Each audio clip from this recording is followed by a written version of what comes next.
आपको पता है कि इस मुल्क में चीफ जस्टिस, सुप्रीम कोर्ट और प्राइम मिनिस्टर की तनख्वाह में कितना फ़र्क है?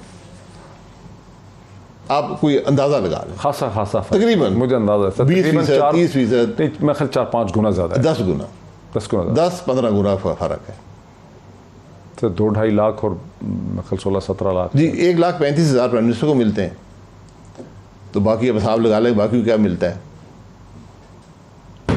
तो इसलिए ये बातें करनी बड़ी आसान है, हकाइक बड़े तल्ख हैं इन बातों के। अच्छा, अब आप नैब को अगर ख़त्म कर दिया, आपकी आप रहने दें, मैं तो अपनी राय दे रहा हूँ, आप रहने दें नैब को। आपके इस्तदलाल की मैं बात कर रहा हूँ, आपकी लॉजिक है कि नैब का फ़ायदा ही नहीं, ख़त्म ही कर दें, तो किसी चीज़ से तो रिप्लेस करेंगे ना आप। फिर आप नैब सारे को जिम कर दें FIA में, राइट, वाइट कॉलर क्राइम का विंग बनाएं, FIA में जिम कर दें, FIA को ही चलाएं। FIA एक ही इदारा हो ना, बिल्कुल एतमाद नहीं है। तो फिर FIA में क्या है? तो मुझे नैब पे भी एतमाद नहीं, उन पे भी एतमाद नहीं। तो कोई हल क्या है? वे फॉरवर्ड हल ये है कि इंडिपेंडेंट लोग लगें, वक्त लगेगा इन चीज़ों में। कोई चीज़ एक दिन में इंडिपेंडेंट नहीं होती। हम रहे हैं FIA के जितने हेड लेकर आ जाएं, हमने कोई उनको गलत बात बोली हो, आप IB के हेड लेकर आ जाएं, हमने कोई गलत काम IB से करवाया हो, वो बोलेंगे नहीं, अभी तो रिटायर हो गए ना, हम तो इक़्तिदार में नहीं है, हम तो नैब की कस्टडी में हैं, आप पूछ लें। अच्छा, अब आपको ये लगता है कि नैब जो है वो इमरान खान की हुकूमत के कंट्रोल में है? 100%। इसकी एविडेंस जब मैं आपको बताऊंगा आज से 4-5 साल के बाद, एविडेंस मौजूद है। मैं स्पेकुलेशन नहीं करना चाहता, लेकिन जो हकायक होते हैं वो शहादत से नजर आते हैं। अच्छा, इसकी थोड़ी सी एक्सप्लेनेशन दे दें कि शहबाज शरीफ साहब को नैब बुलाती है, उनके केसेस में इन्वेस्टिगेट करने, वो वहाँ पर मुतालबा कर देते हैं बाहर निकल के कि प्राइम मिनिस्टर और CM जो है एक ही हल है कि चीफ मिनिस्टर पंजाब और प्राइम मिनिस्टर रिजाइन कर दें। ये बिल्कुल इसमें क्या सब्सिडी? भाई आपने नैब ने तफ्तीश करनी है, अगर आप सिंसियर हैं तफ्तीश में, आप कैमरा लगा के तफ्तीश करें, उससे बेहतर हो जाएगी। आप पाकिस्तान के अवाम को दिखाएं ना यार, ये कितने करप्ट लोग हैं, आप दिखाएं ना। आप ट्रायल क्यों नहीं दिखाते? आप नैब की तफ्तीश, नैब का ट्रायल पाकिस्तान के अवाम को लाइव दिखाएं, फिर आपको समझ आएगी नैब है क्या। तो नैब इतनी बुरी है? नहीं, मैं तो सिंपल बात कर रहा हूँ ना। बेसिकली नैब आप समझते हैं कि NAB hasn't really functioned as an institution at all? Function नहीं, they have destroyed the governance in this country. मुझे सिर्फ एक एतराज़ है कि जब आपने अपनी गवर्नमेंट में भी ये स्टैंड लिया होता, या आपकी पार्टी ने उस वक्त स्टैंड लिया होता 2008-10 में, जब आप पंजाब आपके पास था, या 2014 और 18 में, तो फिर तो बात में वजन हो जाता बात। सर ये देखिए, स्टैंड लेने की बात नहीं, मैंने फिर आपको बताया, सियासतदान से कमज़ोर कोई नहीं होता। सबसे पहले मुझ पर इल्ज़ाम लगता है, देखे ना, अपनी करप्शन बचाने के लिए नैब ख़त्म कर रहे हैं, तो फिर इनके भी यही हो। भाई मैं देखे ना कैसे करेंगे? नैब बहुत अच्छा इदारा है, नहीं फिर ये कैसे करेंगे? ये तो वैसे आपसे भाई मैं यही कह रहा हूँ ना, अब हम कह रहे हैं, नहीं, अब सारे कह रहे हैं, इनके पास तो नंबर ही नहीं ना सर, ये तो आपसे कमजोर पार्टी। सर एक कंसेंसस कायम करना पड़ता है ना, हमें कंसेंसस नहीं मिला, इनको कंसेंसस मिल रहा है, ये कर लें चेंज। इनको कंसेंसस मिल रहा है, हम दे रहे हैं, पीपल्स पार्टी दे रही है। अच्छा, ले आए, चले डील कर दें। चलो एक ब्रेक लेते हैं नाज़रीन, एक ब्रेक लेते हैं। नैब के हवाले से बहुत बात होगी, लेकिन बहुत से और इश्यूज़ हैं, NFC के हवाले से भी बात करते हैं आफ्टर द ब्रेक।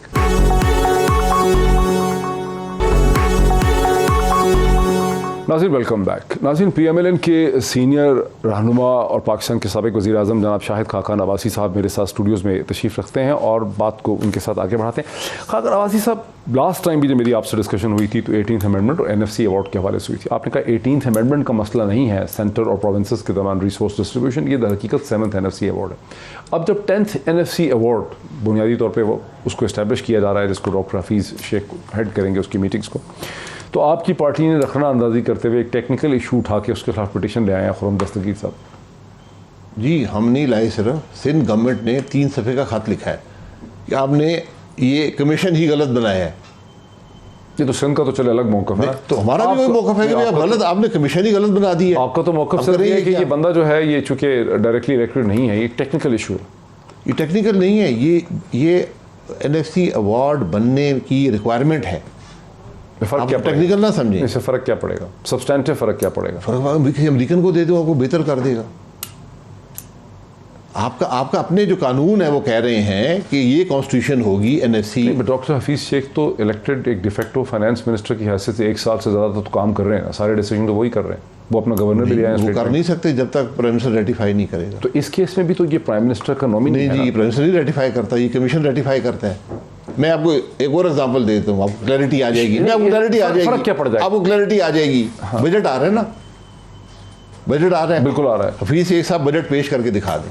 नहीं पेश कर सकते, नहीं पेश कर सकते, किसी लीगली इलेक्टेड बंदे को करना है, हमाद अजहर करेगा। जी ठीक। तो जी आपका सारा एतराज़ आपकी पार्टी का ये है कि हफीज़ शेख चूँकि इलेक्टेड नहीं है, इसलिए हफीज़ शेख को एनएफसी की मीटिंग्स के ऊपर 10th एनएफसी को वो नहीं करना चाहिए, सुपरवाइज नहीं करना चाहिए। ये मेरी रिक्वायरमेंट नहीं है, यही ये कानून की रिक्वायरमेंट है। यही एक एतराज़ है ना। और भी है, सिंध गवर्नमेंट ने लंबे चौड़े एतराज़ लगाए हुए हैं। ठीक, लेकिन जो सेंटर और प्रोविंसेस के दरमियान रिसोर्स में मसला है, जहां सेंटर को 42% और प्रोविंसेस को 58% मिल रहा है, आपने खुद भी लास्ट टाइम ये बताया था और यही फिगर है, उस पर आपकी क्या पोजीशन? उस पर पोजीशन मेरी ये है कि अगर आपकी, and you being the ex prime minister, जी मेरी पोजीशन लिंक्ड है अर्निंग से। अगर वफाकी हुकूमत पैसा नहीं कमाएगी तो फिर मुश्किल में ये फार्मूला मुश्किल है। अगर आप पैसे कमाएंगे तो ये फार्मूला बड़ा अच्छा है। पैसे कमाने से क्या मतलब है? आपकी अर्निंग्स नहीं है ना, वफाकी हुकूमत की अर्निंग कहाँ से आनी है? टैक्सेस से। ठीक, 5555 के आपने टैक्सेस आपने वादा किया कि हम अर्न करेंगे, ठीक, आपने उसको कम किया 4700 पे, राइट, फिर 4000 पे आए, अब एक्सपेक्टेशन है 3800 की अर्निंग आएगी। तो जब अर्निंग ही नहीं होगी तो उसको आप जैसे मर्जी डिस्ट्रीब्यूट कर लें। देखिए, अगर आपने वो फार्मूला चेंज करना है ना, तो पहली बात है उसको कमीशन चेंज करें, कमीशन के इख्तियार में है ना, कमीशन में चेंज करें। ये एनएफसी अवार्ड कमीशन ही उसको करता है। तो कमीशन तो लेके आई है हुकूमत जी, तो कर देना, हर 5 साल बाद कमीशन बनता है। मैं तो ये तो पूछ रहा हूँ कि आपकी उस पर क्या पोजीशन है कि ये जो डिस्ट्रीब्यूशन है? भाई हमारी कोई पोजीशन नहीं है, ये तो सूबों की और वफाक के दरमियान है, इसमें पार्टीज की पोजीशन नहीं होती, ये तो सूबे और वफाक बैठता है। जब आपकी हुकूमत थी, जब आप वज़ीर आज़म थे, तो मिफ्ता इस्माइल, डॉक्टर मिफ्ता इस्माइल, जो भी इलेक्टेड नहीं थे मेरा ख्याल है, वो उस वक्त एक डिफेक्टो फाइनेंस मिनिस्टर थे, डिफेक्टो, ठीक है, उन्होंने भी एतराज़ किया था इस डिस्ट्रीब्यूशन। जी, उनकी भी स्टेटमेंट, जी, उनका भी एक राय है, मेरी भी एक राय है। तो वो राय नहीं ना बता रहे? वो राय नहीं, मैं राय बता देता हूँ। मिफ्ता इस्माइल साहब ने बजट पेश किया था। बिल्कुल सही है। कैसे पेश किया था? 2018 का। जी, वजीर थे। हाँ, वजीर थे, ओथ लेकर वजीर बने थे। तो बहरहाल वो बात अपनी जगह पर है। वजीर बने थे। देखिए, मैं राय की बात कर रहा हूँ। नहीं तो हफीज नहीं, लेकिन इलेक्टेड तो नहीं थे वो भी, वैसे डायरेक्टली इलेक्टेड नहीं थे। प्रोविजन मौजूद है आइन में कि आप वजीर बन सकते हैं। तो हफीज शेख भी अगर वजीर बन जाएं? जी, बन जाए, बिल्कुल वहाँ बैठे, लेकिन 6 महीने रहेंगे वजीर। ठीक, तो फिर अगर हफीज शेख वजीर बन जाएं तो फिर एनएफसी 10th एनएफसी कमीशन जो है उसको हेड कर सकते हैं? जी, जब तक वो वजीर रहेंगे। अच्छा, अब ये एक इंटरेस्टिंग पॉइंट है, ये आपकी पार्टी में से किसी ने नहीं कहा। जी, जब तक 6 महीने वो वजीर रह सकते हैं। ठीक, ठीक, वो भी एक बात है जो डिबेट होगी कि इलेक्टेड हो या वजीर हो जो वहाँ हेड करेगा। ठीक है, वो बात अपनी जगह पर है। आपने बात कर दी अवार्ड की। ये कमीशन अवार्ड को 18वीं तरमीम की जो फ्लोर है वहाँ तक वापस रिवर्ट कर सकता है 1 दिन में। इसका क्या मतलब हुआ? ये कमीशन, इस कमीशन के पास इख्तियार है कि ये जो मर्जी एनएफसी अवार्ड कर दे। ये कह दी सूबों को 50% मिलेगा, सेंटर को 50% मिलेगा, ये उसके इख्तियार में है। ठीक है, उसमें एक कदगन है। लेकिन इस कमीशन के अंदर सूबों की भी रिप्रेजेंटेशन है। सूबे एग्री करेंगे तो करेंगे, एग्री करेंगे तो होगा। ठीक जी, तो सूबे आपके कंट्रोल में, उनसे एग्री करवा लें। नहीं, मेरा तो क्वेश्चन ये था कि आपकी, देखिए ना, you be the ex prime minister और आप फाइनेंस और बिजनेस के आदमी, आपको लगता है कि ये फेयर डिस्ट्रीब्यूशन है 42% एंड 58%?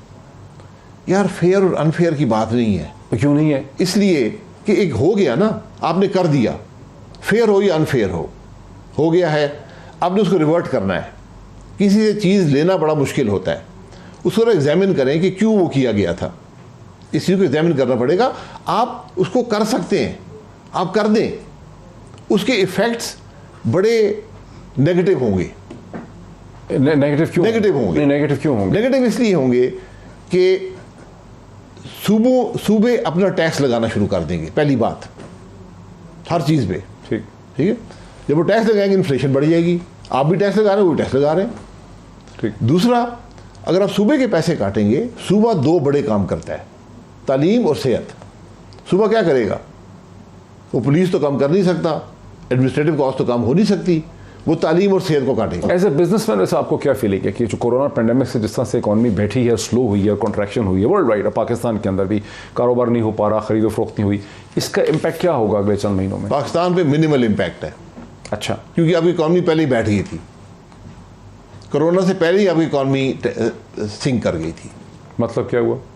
मतलब आपकी ग्रोथ बंद हो गई थी, नहीं, आपके मैंने कारोबार वो बंद हो, सबको पता तो है, मतलब आप पे कोरोना वायरस का इकोनॉमिक इम्पैक्ट वो नहीं है जो दूसरे ममालिक पर है।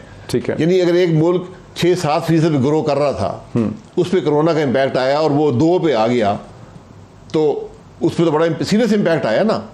आपकी ग्रोथ थी 1.9% इस हुकूमत की कारकर्दगी की वजह से। अब वो ग्रोथ आ जाएगी 0% पे या इस तरह, यानी नेगेटिव ग्रोथ भी शायद हो। IMF की एक रिपोर्ट आई है कि वर्ल्ड वाइड जो ग्रोथ अगले साल में होगी वो 5.5% होगी, क्योंकि इस वक्त नेगेटिव में है। क्या उस वर्ल्ड वाइड ग्रोथ से पाकिस्तान बेनिफिट करेगा? अगर आप एक्सपोर्ट कर सकें। कर सकेंगे? नहीं कर सकते। क्यों नहीं कर सकते? एक्सपोर्ट पोटेंशियल ही नहीं है। आपने कभी इंसेंटिव दिया है? आपने हर पाकिस्तान के टॉप एक्सपोर्ट्स, मैं आप मुझे तो आपकी हुकूमत का सबसे ज़्यादा इल्जाम है कि एक्सपोर्ट्स बैठी आपके ज़माने में। जी वो भी देख ले, वो भी एग्जामिन कर रहे, एक कमीशन उसमें बना दें, एक कमीशन वो भी बना। वो तो आप मजाक उड़ा रहे हैं। मैं मजाक नहीं उड़ा रहा, आप बना देना। कमीशनों का फैशन आजकल रवाज है, सीजन है, वाजिब जाएगा कमीशन बना दे, एक्सपोर्ट्स के, एक्सपोर्ट का कमीशन बना दे।